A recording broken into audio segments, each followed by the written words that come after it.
देखिए, इतिहास में कुछ तारीखें सिर्फ तारीखें नहीं होती।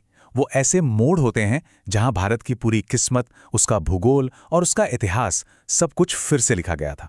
जैसे कि 1526, जब मुगलों ने भारत में कदम रखा और लड़ाई के मैदान के सारे नियम हमेशा के लिए बदल दिए। या फिर 1757, जब सिर्फ एक लड़ाई ने हिंदुस्तान में ब्रिटिश राज की नींव रख दी। और हाँ, 1971, जब एक आज़ाद भारत की सैन्य ताकत ने दुनिया के नक्शे पर एक नए देश को जन्म दिया। तो चलिए इन तारीखों के पीछे की कहानी को जरा और गहराई से समझते हैं। अक्सर हम क्या करते हैं, हम बस ये याद रख लेते हैं कि कौन जीता, पर ये तो सिर्फ आधी कहानी है। असली सबक तो इस बात में छिपा है कि वो कैसे और क्यों जीते। वो कौन सी रणनीति थी, कौन सी टेक्नोलॉजी थी, या फिर कौन सा बस एक पल था जिसने पूरी बाजी ही पलट दी। और आज हमारा मकसद ठीक यही है, कौन जीता वाले सवाल से आगे बढ़कर ये समझना कि वो आखिर क्यों और कैसे जीते, क्योंकि असली ज्ञान तो वहीं छिपा है। तो हमारी ये कहानी शुरू होती है प्राचीन भारत से, एक ऐसा दौर जहां साम्राज्यों की नींव नदियों, तेज दिमाग और कभी-कभी धोखे से रखी जा रही थी। बात है 326 ईसा पूर्व की, हाइडास्पीस का युद्ध। सोचिए, झेलम नदी उफान पर है, पोरस अपनी हाथियों के विशाल सेना के साथ पूरी तरह तैयार थे। लेकिन अलेक्जेंडर ने जो किया वो किसी ने सोचा भी नहीं था। उसने रात के अंधेरे में जोरदार बारिश के बीच धोखे से नदी पार कर ली, और नतीजा, बारिश से जो कीचड़ हुआ उसमें पोरस के रथ और हाथी, जो उनकी सबसे बड़ी ताकत थे, वही उनकी सबसे बड़ी कमजोरी बन गए और घबराहट में अपने ही सैनिकों को कुचलने लगे। अब कलिंग का युद्ध एक बहुत ही दिलचस्प उदाहरण है कि कैसे कभी-कभी एक जीत भी हार जैसी हो सकती है। अशोक ने लड़ाई तो जीत ली, इसमें कोई शक नहीं, लेकिन वहां जो खून खराबा हुआ उसने उन्हें अंदर तक बदल दिया। उन्होंने अहिंसा का रास्ता अपना लिया। अब देखिए, इस नीति से शांति तो आई, लेकिन इसने साम्राज्य को अंदर से थोड़ा कमजोर भी कर दिया, क्योंकि जब बाद में बाहरी हमलावर आए तो सैन्य तैयारी उतनी अच्छी नहीं थी। ये एक ऐसी मिलिट्री विक्ट्री थी जो लंबे समय में एक स्ट्रेटेजिक कमजोरी बन गई। कभी कभी जीत ताकत से नहीं, बल्कि नई तकनीक और चतुर रणनीति से मिलती है। जैसे 712 एडी में अरोर की लड़ाई में अरबों ने नाफ्टा यानी आग के गोलों का इस्तेमाल किया।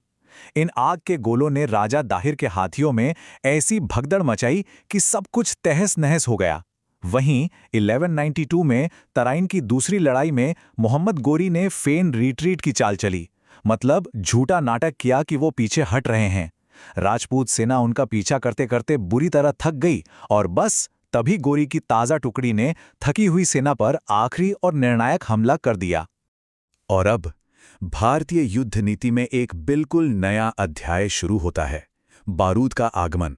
इसके बाद सचमुच सब कुछ बदलने वाला था। 1526 पानीपत की पहली लड़ाई।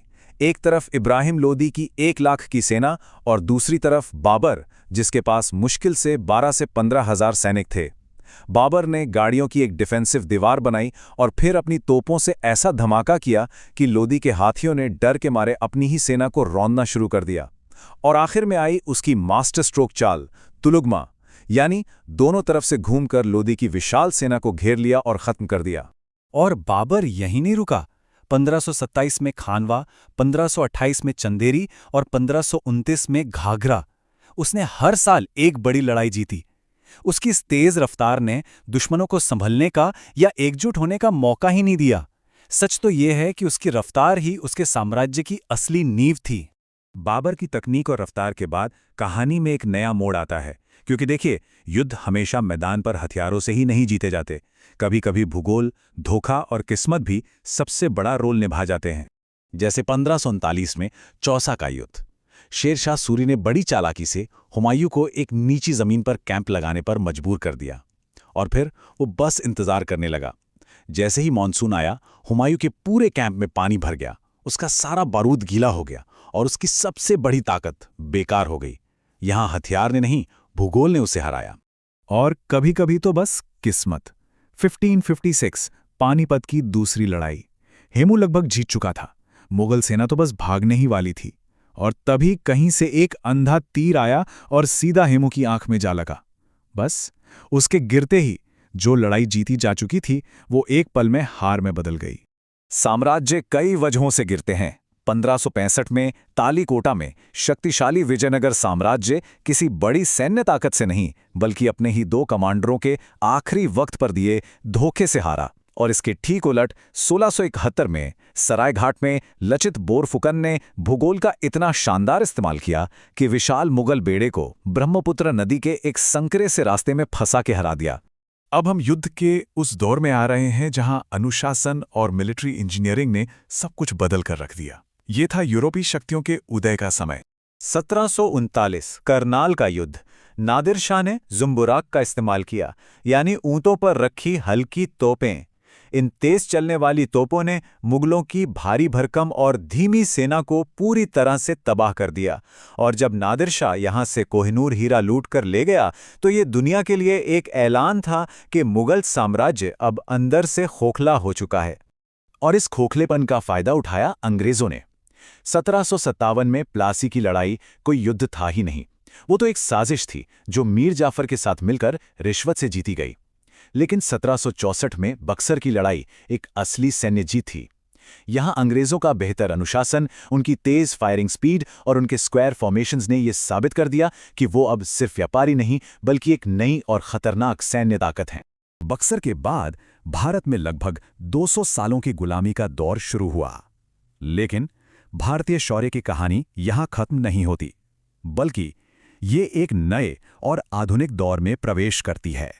1971 का युद्ध सिर्फ एक जंग नहीं थी, वो एक मुक्ति संग्राम था जिसने बांग्लादेश को जन्म दिया। भारतीय सेना की शानदार रणनीति ने दूसरे विश्व युद्ध के बाद का सबसे बड़ा मिलिट्री सरेंडर कराया, जिसमें 93,000 सैनिकों ने हथियार डाले थे। फिर 1999 में कारगिल। यहां भारतीय सेना एक नामुमकिन से दिखने वाले मिशन पर थी, ऊंची चोटियों पर बैठे दुश्मन पर चढ़ाई करना। यहां सिर्फ असाधारण वीरता ही नहीं बल्कि बोफोर्स तोपों के सटीक इस्तेमाल ने बाजी पलट दी, ये साबित करते हुए कि हिम्मत और सही तकनीक मिलकर किसी भी मुश्किल को पार कर सकते हैं।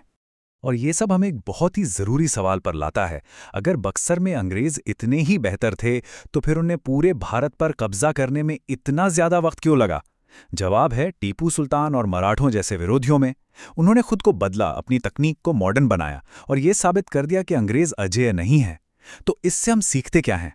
हम ये सीखते हैं कि इतिहास कोई सीधी लकीर नहीं है, ये तो अनगिनत गलतियों और शानदार रणनीतियों का एक खेल है।